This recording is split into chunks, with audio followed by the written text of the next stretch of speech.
America के Apache helicopter की मौत ने फिर युद्ध भड़का दिया। एक बार फिर बम फटने लगे, मिसाइल के धमाके शुरू हो गए, बारूदी कोहराम दिखने लगा। मगर इस बार हमले ज्यादा विध्वंसक हैं, क्योंकि युद्ध का सबसे भयानक दौर शुरू हो गया है। ईरान की मिसाइलों का जोर दिखने लगा है। ईरान के क्लस्टर हमलों का शोर खाड़ी देशों में उठने लगा है।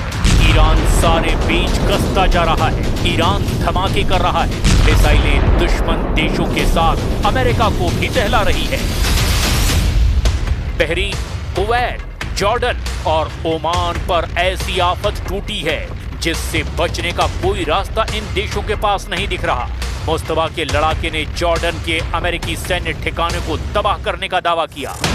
IRGC ने दावा किया कि उसने जॉर्डन के अल अर्ज़ाक एयरबेस पर 12 बैलिस्टिक मिसाइलें दागी है और अमेरिकी सैन्य ठिकानों और लड़ाकू विमानों को कबाड़ बना डाला है। IRGC ने दावा किया कि अल अर्ज़ाक एयरबेस पर हमले के समय F-35, F-15 और F-16 जैसे लड़ाकू विमान मौजूद थे। ईरान ने दावा किया कि हमले में एयरबेस पर मौजूद सेना का सामान और कई विमान नष्ट हो गए। IRGC ने दावा किया कि उसने जवाबी हमले में दुश्मनों के कुल 18 अहम ठिकानों को निशाना बनाया।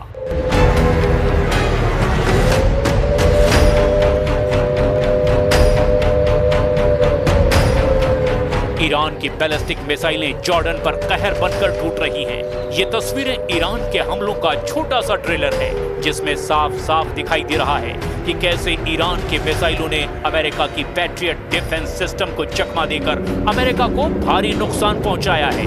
ईरान ने जॉर्डन के मुअफ़्फ़ह अल साल्टी एयरबेस को सबसे बड़ा टारगेट इसीलिए बनाया क्योंकि यहाँ ट्रंप के F-35 जंगी जेट तैनात रहते हैं। बहरीन ने ईरान के हमलों से हुए नुकसान की तस्वीर भी साझा की। बहरीन में ईरान के ड्रोन बम फटे हैं। ड्रोन विस्फोट से बहरीन की ये बिल्डिंग ढह गई है। बारूदी धमाके से बिल्डिंग के आसपास खड़ी गाड़ियां भस्म हो गई हैं। ईरान हथियारों से जवाब देने के साथ ही अमेरिका और इजराइल को फ्यूल बम से दहलाने की धमकी दे रहा है। ईरान ने अमेरिकी हमले शुरू होते ही हॉर्मुज स्ट्रेट ब्लॉक कर दिया है। ईरान हॉर्मुज के साथ दूसरे तेल रूट बाब अल मंदेब पर पाबंदी की तैयारी शुरू कर चुका है।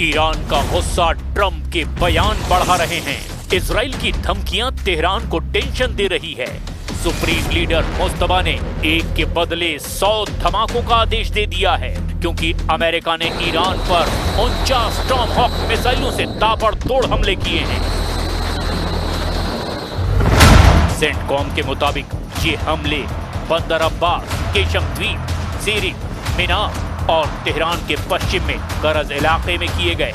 अमेरिका के निशाने पर ईरान के सैन्य communication network, air defence system, radar sites और निगरानी ठिकाने हैं।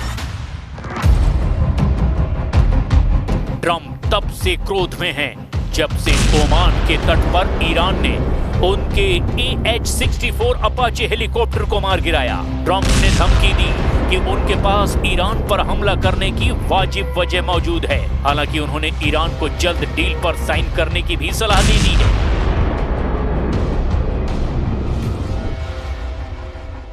Based on the helicopter, I guess we have the right to do that. You know, they shot down a very incredible, actually an incredible machine. And look, I've been working with Iran for a number of months, and they should sign their deal. It's a good deal. It doesn't give them the right to have a nuclear weapon. Trump दो नाव की सवारी कर रहे हैं। एक तरफ युद्ध भड़का रहे हैं तो दूसरी तरफ ईरान को डील करने के लिए धमका भी रहे हैं। लेकिन ईरान का स्टैंड बिल्कुल क्लियर है। ईरान अब किसी डील के ट्रैप में फंसने के लिए तैयार नहीं है। ईरान के कमांडर अमेरिका से अब आर पार के युद्ध को तैयार हैं। IRGC एरोस्पेस फोर्स के commander brigadier general Majid Mousavi ने धमकी दी कि अब अमेरिका को नर्क दिखाएंगे। कमांडर मोसावी ने ये धमकी ईरानी सेना के खातम अल अंबिया सेंट्रल हेडक्वार्टर से दी है। कमांडर मोसावी ने अब 6 दिन नहीं, 6 हफ्ते नहीं, 6 महीने तक युद्ध करने के लिए तैयार रहने की धमकी दी है। कमांडर मोसावी ने युद्ध में अपनी सबसे खास रणनीति आजमाना शुरू कर दिया है। उनके नए हमले मिसाइल अटैक से भी घातक होने जा रहे हैं। 6 महीने तक युद्ध लड़ने के लिए ईरान ने अब एक नया लड़ाका लॉन्च करना शुरू कर दिया है। शाहिद ड्रोन के बाद ईरान ने अपना बहुत ही भरोसेमंद ड्रोन कर्रार मैदान में उतार दिया है और अब कर्रार को ये लॉन्च किया जा रहा है। ईरान का बहुत ही घातक ड्रोन है ये कर्रार। कर्रार ड्रोन शाहिद ड्रोन की तरह मोपेड इंजन से नहीं, टर्बोजेट इंजन से चलता है। इसकी रेंज 1000 किलोमीटर तक है, यानी शाहिद ड्रोन से 5 गुना ज्यादा रेंज। इसकी रफ्तार 900 किलोमीटर प्रति घंटा तक जा सकती है, यानी शाहिद ड्रोन से 5 गुना ज्यादा रफ्तार। ये 10,000 मीटर की ऊंचाई पर उड़ता है, यानी इसे मार गिराना भी आसान नहीं है। सबसे खास बात, ये एक फाइटर जेट की तरह काम करता है, क्योंकि ये 250 किलो तक का बम भी गिरा सकता है और एयर टू एयर मिसाइल शफाक भी फायर करता है। अगले 24 घंटे कहां क्या तबाही होने वाली है, इजराइल से लेकर लेबनान और बहरीन से लेकर ईरान, कहां कौन सी मिसाइल, कौन सा ड्रोन, कौन सा विमान तबाही मचाने वाला है। इस युद्ध में करोड़ों लोग अपने सामने मौत को मंडराते देख रहे हैं, चाहे वो ईरान की मिसाइल हो, इजराइल का फाइटर जेट हो या फिर जॉर्डन के आसमान में खौफ भर देने वाला शाहिद ड्रोन। ट्रंप और मुस्तफा खामनेई की टक्कर में पश्चिम एशिया के अंदर एक और नया मोर्चा खुलने जा रहा है।